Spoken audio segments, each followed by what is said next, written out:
Hi, my name is Katie, and today I'm going to read to you The Seven Silly Eaters, which was my very favorite book when I was growing up. So take a second to get situated, turn those listening ears on, and let's get started.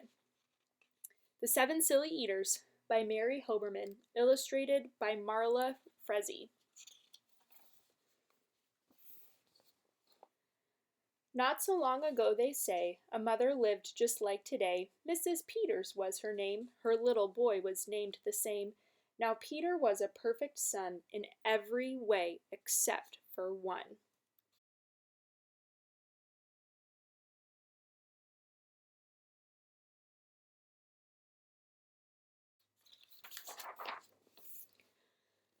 When Peter was just 1 year old, he did not like his milk served cold. He did not like his milk served hot. He liked it warm, and he would not drink it if he was not sure it was the proper temperature.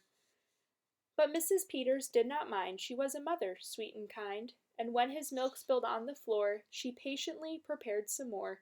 She'd take the bottle from the shelf and chuckle softly to herself, "What a silly sort of eater is my darling baby Peter."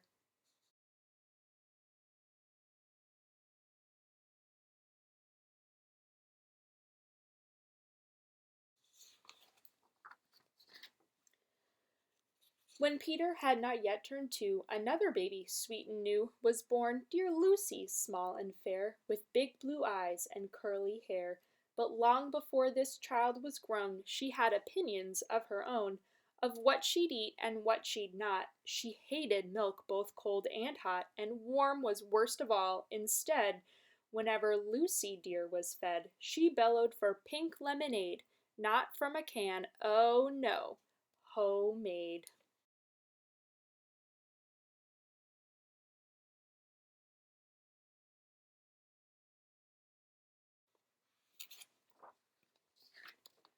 But Mrs. Peter did not mind. She squeezed each lemon to its rind, while mopping milk up from the floor, and patiently preparing more.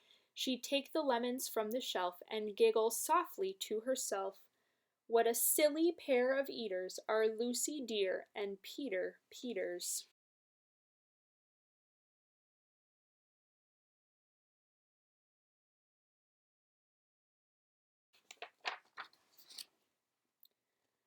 Now Lucy grew and Peter grew, till he was 3 and she was 2. And who was one? Why, little Jack, with eyes so brown and hair so black, a happy baby, never cross, but all he'd eat was apple sauce. Peeling apples by the pound, Mrs. Peters faintly frowned. She'd take the apples from the shelf and murmur weakly to herself, "What a silly bunch of eaters are Lucy, Jack, and Peter Peters."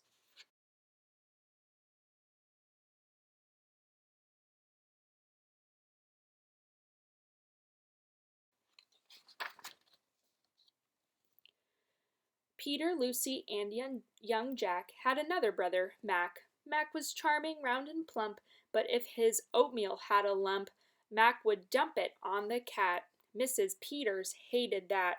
Do you think the cat liked having oatmeal dumped on it? I don't know. But since she loved her children 4, she'd strain the oatmeal 2 times more. She'd take it from the pantry shelf and mumble sadly to herself, "What a foolish group of eaters are all my precious little Peters."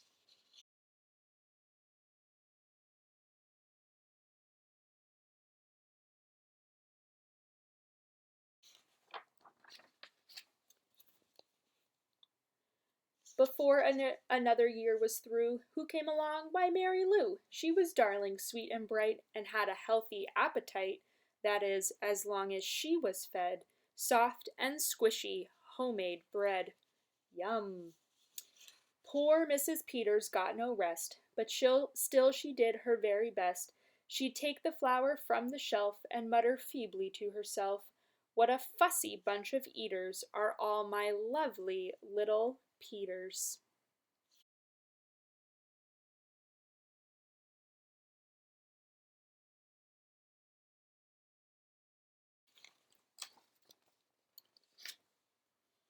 A year rolled by, the children grew. "They really are a splendid crew," sighed Mrs. Peters, pinning pins. and diapering her brand new twins.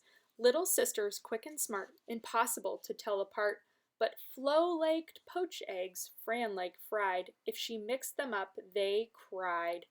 Tired to the very bone, Mrs. Peters groaned a groan. She'd take the eggs down from the shelf and whisper weakly to herself, "What persnickety young eaters are all my 7 little Peters."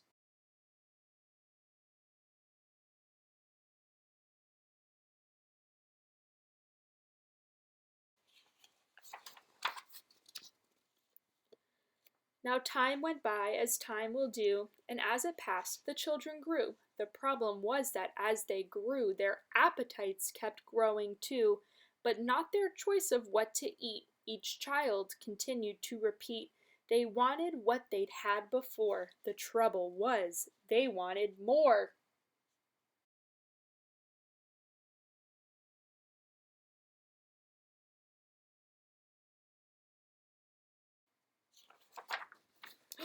Oh no. Does Mrs. Peters look very happy? Creamy oatmeal pots of it, homemade bread, and lots of it, peeling apples by the peck. Mrs. Peters was a wreck.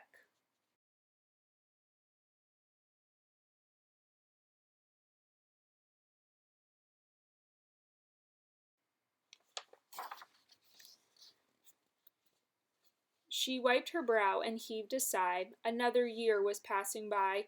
In fact, she realized with sorrow her birthday would arrive tomorrow. Drearily she shook her head and wearily went up to bed.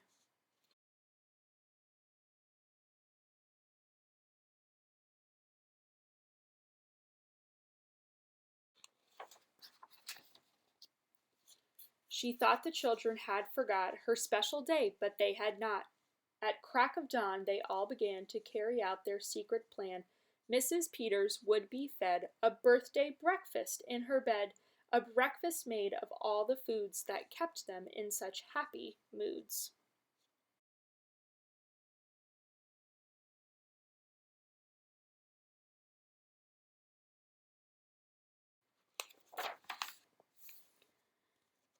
So while their weary mother slept, down the stairs the children crept, and from the cupboards and the shelves, happily, they helped themselves. Cheerfully they chopped and stirred, preparing what they each preferred, but despite the pains they took, since nobody knew how to cook, to measure things or make them hot, the more they tried, the worse it got.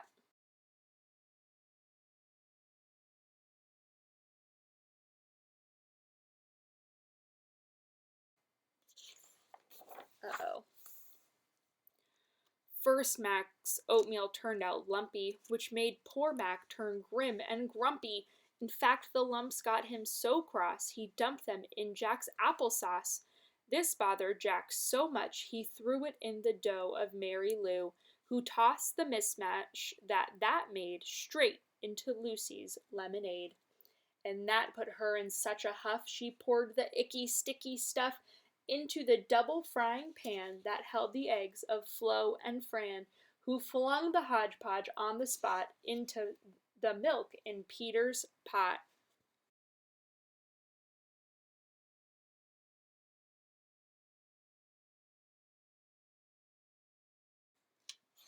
Yikes. Oh no, what a mess! But when they saw what they had done, they wished they never had begun. They hardly slept a wink that night, and still things hadn't turned out right. And even though they tried their best, it hadn't worked. They were depressed. They'd be in trouble too unless they found some place to hide the mess. The oven seemed the perfect spot, and all forgot it was still hot. They stuck the pot inside and then they all went back to bed again. What do you think's going to happen to the pot in the oven? I don't know.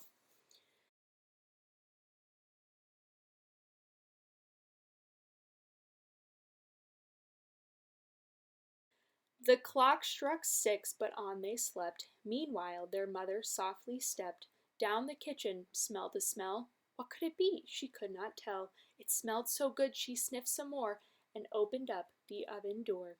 She woke the children with her cries. They all came running in surprise, and in the kitchen What they found was Mrs. Peters dancing round, and in the oven, no mistake, a pink and plump and perfect cake.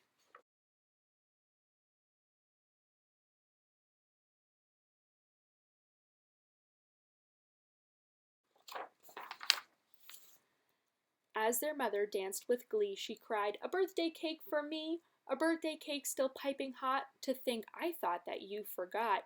Now tell me, please, how did you make this pink and plump and perfect cake, so high and light and smooth as silk?"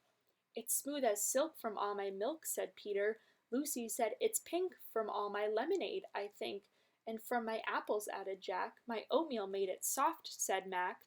"My bread dough, too," said Mary Lou.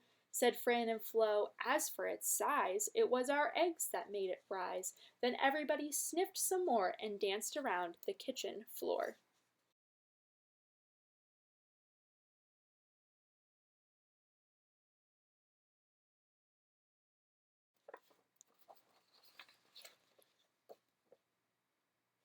They put the cake upon a dish and lit the candles. "Make a wish," the children cried, "before you blow." And Mrs. Peters did just so.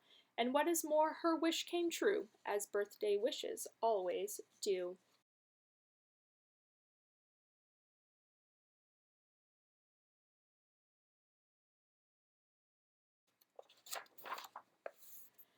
And from that day to this 'tis said, the Peters family all is fed a single simple meal, just one, a meal that's good for every one, a meal on which they all agree, made from their secret recipe. They all take turns in mixing it, they all take turns in fixing it. It's thick to beat and quick to bake, it's fine to eat and fun to make.